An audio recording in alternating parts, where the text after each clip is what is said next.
Buen día, feliz sábado para todos.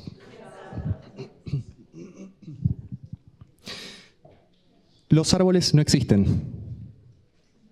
Max, hay un árbol en la puerta, le da sombra donde estacionan los autos, tengo uno en la puerta de mi casa.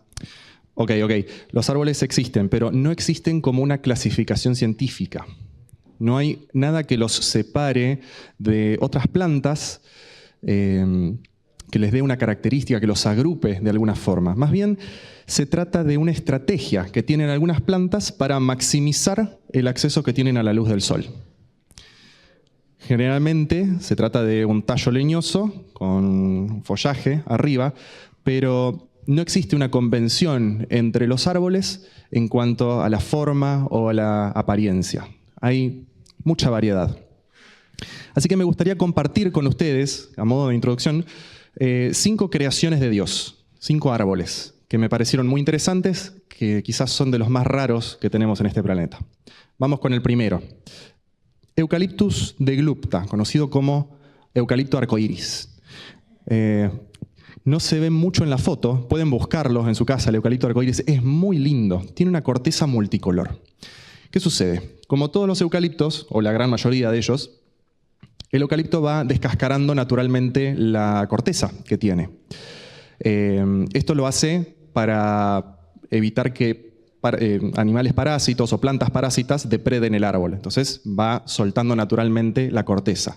Pero este en particular, cuando suelta un pedacito de corteza, deja expuesta una parte verde de tronco. Como cuando uno se lastima y que le queda la piel rosadita, que queda de color diferente por un tiempo, algo así.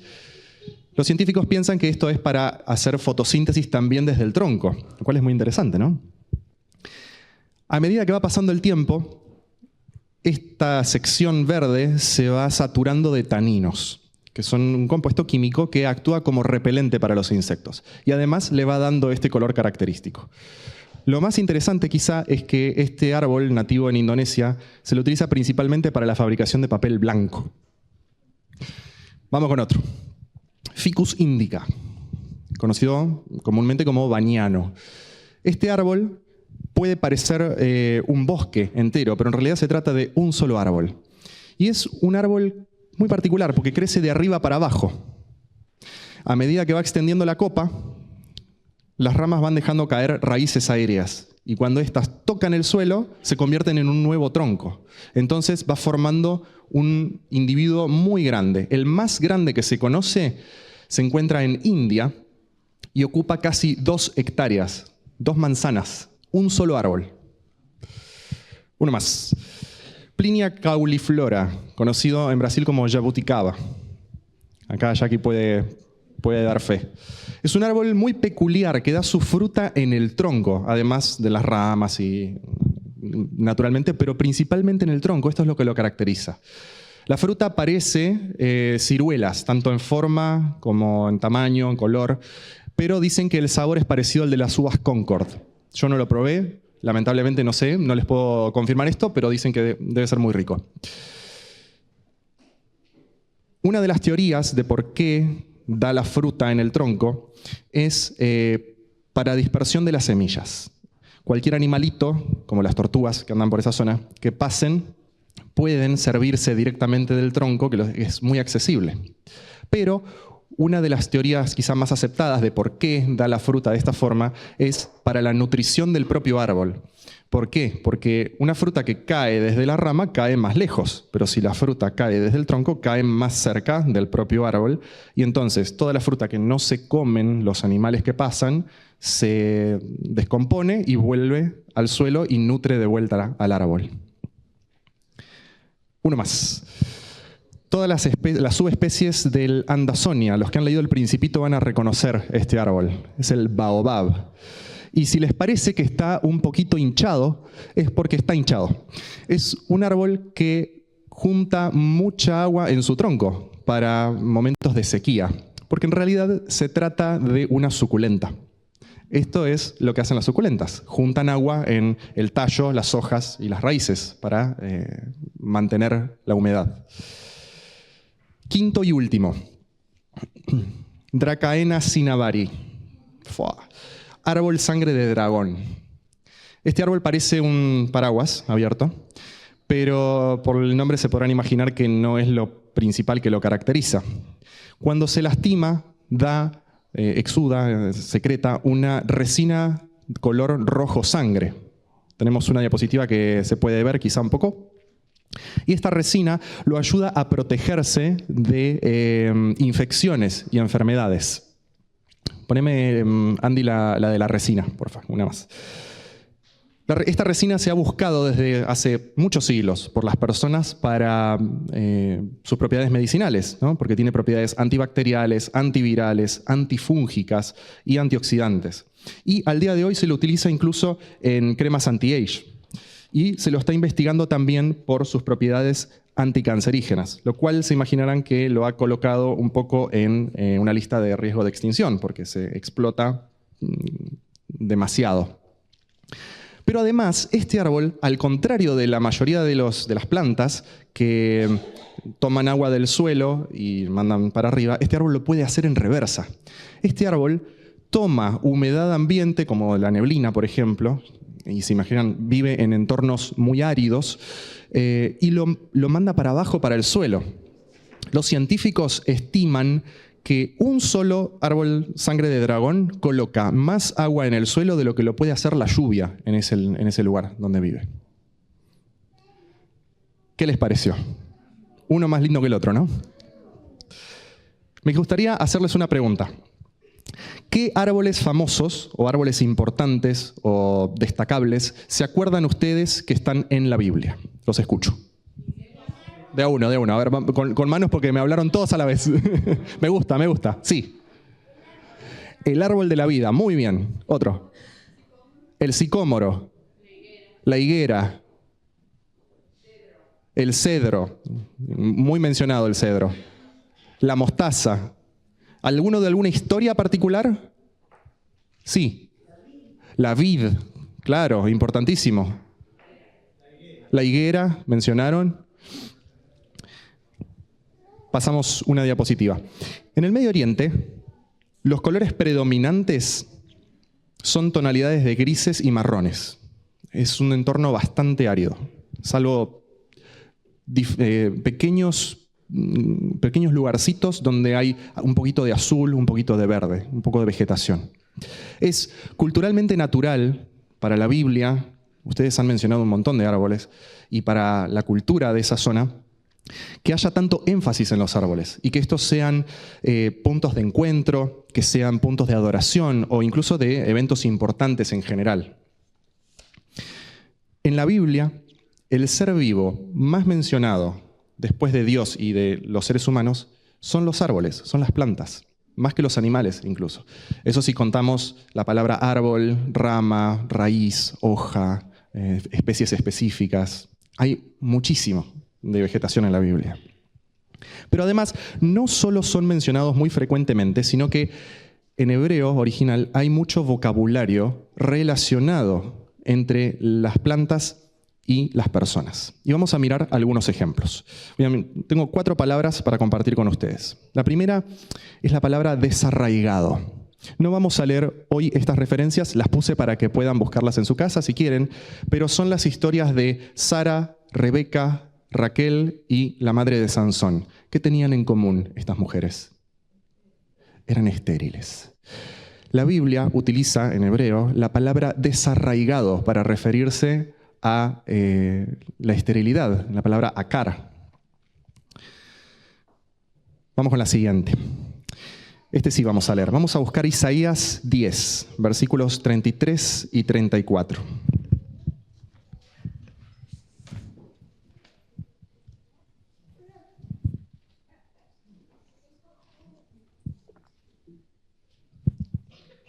Isaías 10, 33 y 34. Está en una profecía que habla del remanente que va a ser salvo, de cómo Dios va a salvar. Y termina este capítulo diciendo: el Señor, el Dios Todopoderoso, desgajará el ramaje con violencia, y los árboles de gran altura serán cortados y los altos derribados. Cortará con hierro la espesura del bosque y el Líbano caerá con estruendo. ¿Les suena la canción que solemos cantar de Rendida a Yahvé? ¿De qué estamos hablando acá? Estamos hablando de una acción de muerte, de destrucción, ¿no? También podemos recordar en Éxodo, hay múltiples lugares, yo me anoté acá Éxodo 12:15, pero hay muchas referencias donde si el pueblo de Israel o una persona del pueblo cometía un pecado, quebrantaba una ley, era cortado del pueblo. ¿Les suena la expresión? Eso no necesariamente quiere decir que lo mataban en el lugar, ¿no? Pero en el contexto en el que estaban, viajando por el desierto, quedar aislado, quedar separado del pueblo, quedar cortado, quizá implicaba la muerte, porque uno no tenía el apoyo de la comunidad. Vamos con otra. Salmos 92, versículos 12 al 14. Salmos 92, 12 al 14. El justo florecerá como la palmera, crecerá como el cedro del Líbano. Ahí apareció el cedro que mencionaban ahorita. Plantado en la casa del Señor, en los atrios de nuestro Dios, florecerá. Aún en la vejez fructificará. Estará vigoroso y lozano. Aquí podemos ver la palabra fructificar o fruto como los resultados de vida. Y lo podemos ver en muchas otras partes de la Biblia también, esto de dar frutos, ¿no? Por sus frutos los conoceréis. Y no necesariamente está hablando de los hijos, está hablando del trabajo, de la obra que uno hace. Última, la palabra semilla. Y esta es una palabra un tanto complicada de ver en español, porque cuando se tradujo la Biblia, cuando la connotación era la de semilla de plantar, se la traduce como semilla, pero cuando no es la de una semilla de plantar, se la traduce de otra manera. Vamos a ver en Génesis 15. Vamos a la historia de Abraham, en Génesis 15, versículos 2 y 3.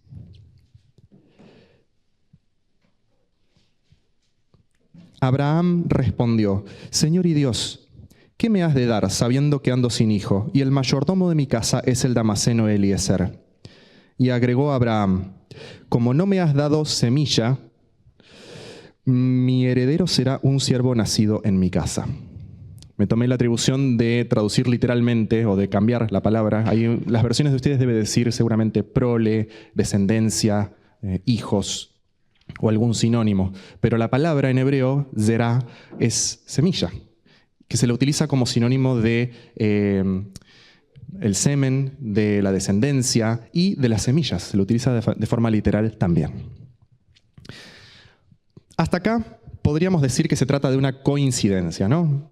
Es cultural, la gente habla de lo que sabe, nosotros tenemos nuestras propias expresiones que quizá no tendrían sentido en otro contexto. Pero me gustaría proponerles que esto es por diseño. Así que vamos a ir a la primera página de la Biblia. Hace algunos meses atrás, si no recuerdo mal, Juan Marcos predicó sobre este tema. Habló sobre los paralelismos en los días de la creación. No sé si se acuerdan, alguno habló de este tema. Yo solamente quiero detenerme un poquitito sobre los días 3 y 6, pero vamos a repasar muy rapidito para los que no se acuerdan. ¿Se acuerdan que el día 1 es creada la luz? El día 4 son creados los astros, que rigen sobre los ciclos de la luz. En el día 2 es separada el agua de abajo del agua de arriba, la atmósfera. Y en el día 5 son llenados estos espacios también, con peces y con aves. Ahora, el día 3 y el día 6 son un poco especiales, porque hay 2 actos de creación en cada uno de estos días. En el día 3 tenemos la creación de lo seco y tenemos además la creación de la vegetación, con los árboles que dan semilla y fruto como el postre, la cereza del postre de ese día. Y en el día 6 tenemos algo similar. Tenemos la creación de los animales terrestres, que llenan ese espacio, y tenemos a la creación del ser humano, que es la frutilla del postre de la creación. Además, cuando Dios termina de crear, lo relaciona directamente a la humanidad con los árboles en la bendición que les da. Si leemos en Génesis 1:29, a ver, está difícil agarrar la primera hoja de la Biblia.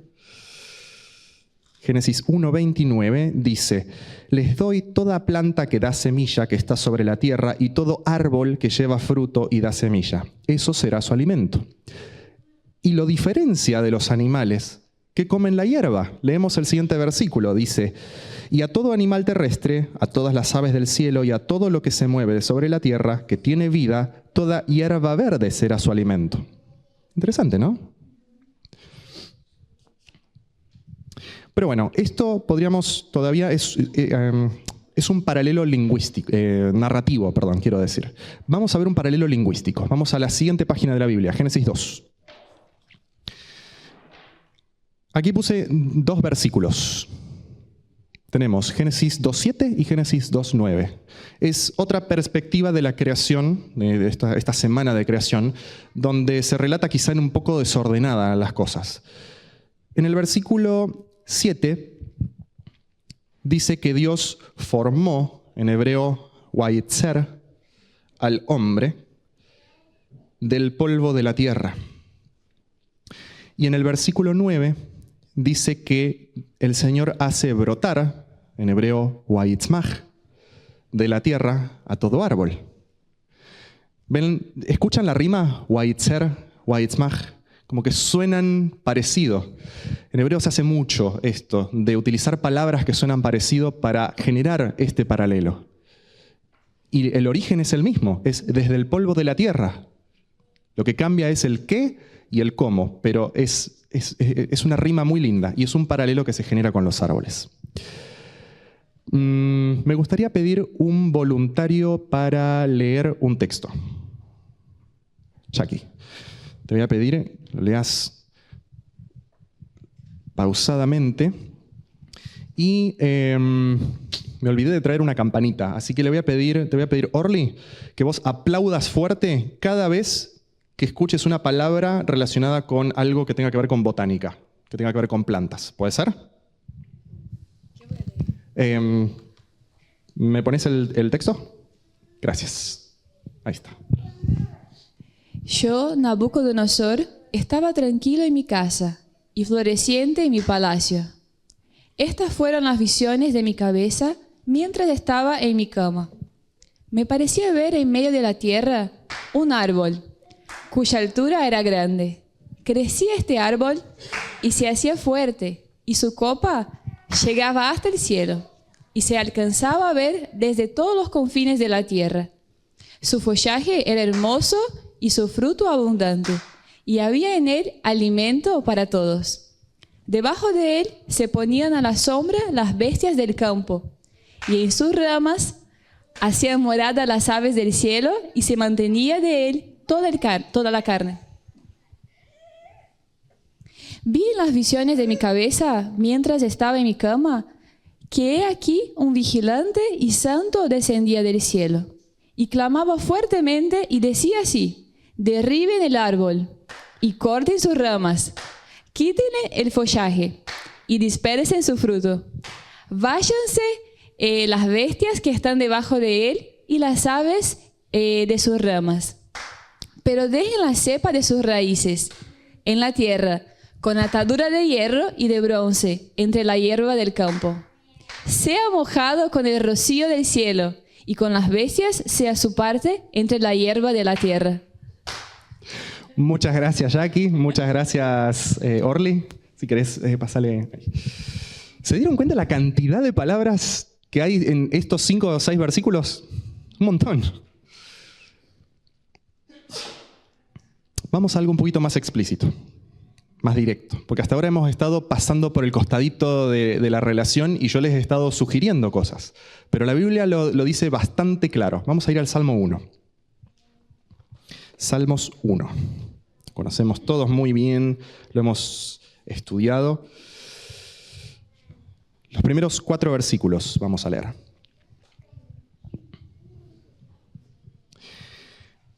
Dichoso el hombre que no anda en el consejo de los malos, ni se detiene en el camino de los pecadores, ni se sienta en la silla de burladores.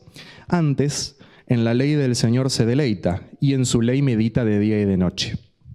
Será como un árbol plantado junto a corrientes de agua, que da su fruto a su tiempo, su hoja no cae y todo lo que hace prosperará. No es así con los malos, que son como la paja que arrebata el viento. Interesante. Algunas versiones quizá puede decir tamo. El tamo es eso que sale, se lleva el viento cuando uno tira el grano para arriba para separar el grano de la espiga. Y el grano cae, el tamo se va. El justo es como un árbol. Ahora, los injustos también son comparados con plantas. En el versículo 4 dicen que son como paja. Entonces, Dios está haciendo claramente una diferencia en este lenguaje botánico entre los justos y los injustos, entre los árboles y el resto de la vegetación. Es más, tengo otro para compartirles que no incluye una diapositiva, pero que dice en Isaías 40, voz que decía, da voces, y yo respondí, ¿qué tengo que decir a voces? Que toda carne es hierba, y toda su gloria como la flor del campo. La hierba se seca y la flor se marchita, porque el viento de Jehová sopló en ella. Ciertamente como hierba es el pueblo. Sécase la hierba, marchítase la flor, mas la palabra de nuestro Señor permanece para siempre. Conocemos este versículo. Incluso prestaron atención en el último versículo que leímos en Daniel, donde pasa sus 7 años Nabucodonosor. Nabucodonosor pasa los últimos 7 años entre la hierba del campo, entre las demás personas. Claro, nosotros entendemos por el resto del contexto de la profecía que ya no era más un árbol, estaba cortado, estaba desgajado, tenía un cepo, pero estaba entre el resto de la hierba. ¿Qué pasa? Ahora, es una pregunta que tengo. ¿Qué pasa cuando uno no riega una planta? Se muere. ¿Tenemos aquí algún experimentado que haya recibido de regalo una plantita y que se olvidó de...? Somos varios, ¿no? Tenemos varios presentes. No dura, necesita agua. Vamos a Isaías de vuelta. Vamos a Isaías 44. Isaías capítulo 44. Versículos 3, 4 y 5. Porque yo derramaré agua sobre el sequedal y ríos sobre la tierra árida. Mi espíritu derramaré sobre tu generación y mi bendición sobre tus renuevos. ¿Vieron el paralelo ahí? Voy a derramar agua, voy a derramar ríos, voy a derramar mi espíritu. Y brotarán entre la hierba como sauces junto a la ribera de los ríos, casi como un eco del Salmo 1. Este dirá, yo soy del Señor. El otro se llamará del nombre de Jacob, y otro escribirá con su mano al Señor, y se apellidará con el nombre de Israel. Qué lindo, ¿no? Recibir el Espíritu Santo y crecer como un sauce en el medio del pastito. Qué fuerza, ¿no? Y acá es a donde quería llegar. La analogía de estos árboles que son lindos, que son agradables a la vista y buenos para comer, está emparejada con un árbol muy especial, que es con el árbol de la vida, que lo podemos ver por primera vez en Génesis 2, pero que tiene esta descripción de que es bueno y agradable a la vista en Génesis 3. Cuando la pareja peca es retirado este árbol. Ya no tenemos más acceso a él. Sin embargo, nosotros fuimos creados ¿cómo? A imagen de Dios. Ahora, si nosotros fuimos creados a imagen de Dios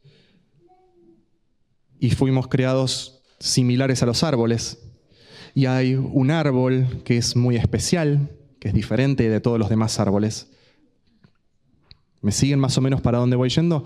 Debemos apuntar a ser como este árbol de vida. Vamos a ir a leer la descripción del árbol de vida, pero no en Génesis, sino en Apocalipsis. Vamos a ir a Apocalipsis 22, a la última página de la Biblia, a la contratapa. Apocalipsis 22, versículo 2.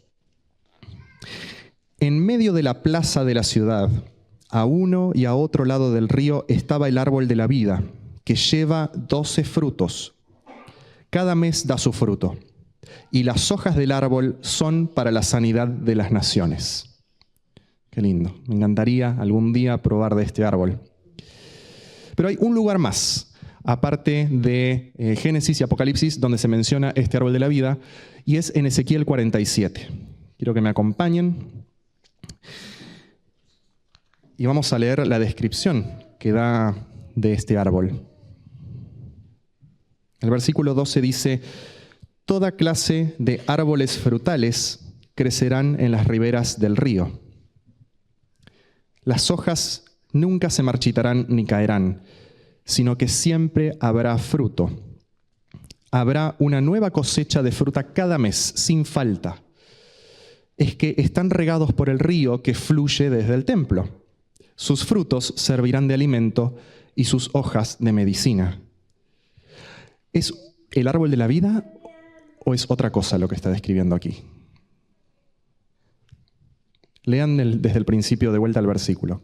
¿De qué estamos hablando? Son varios árboles. Ya no estamos hablando del árbol de la vida, sino de árboles como el árbol de la vida. Son los justos que han llegado, están tan nutridos por el agua del Espíritu Santo que son como árboles de vida. Nosotros somos llamados a hacer esto, a hacer luz, a ser árboles de vida, a poder con nuestros frutos alimentar y sanar a las naciones.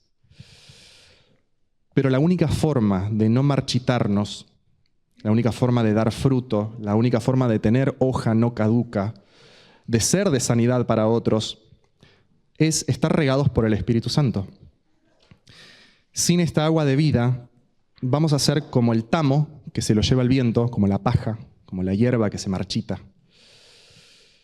Pero con el poder y la influencia de Dios, podemos ser como robles, como sauces, bien regados a la orilla de un río y vivir con Jesús eternamente.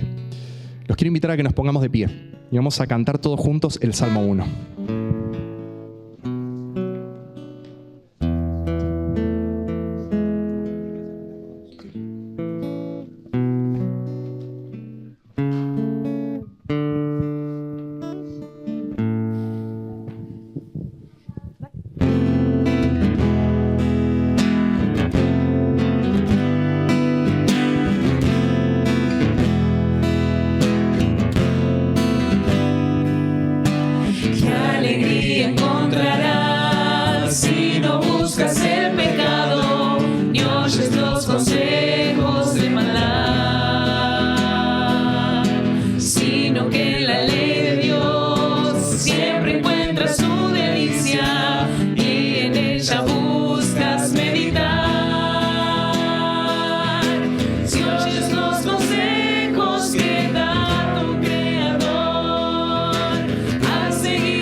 Siempre cuidará. Si oyes los consejos que da tu Creador, todo lo que harás prosperará. Como un árbol junto al río crecerás. Nada igualará tu fuerza, pues tendrás su fortaleza. A su tiempo frutos buenos se verán.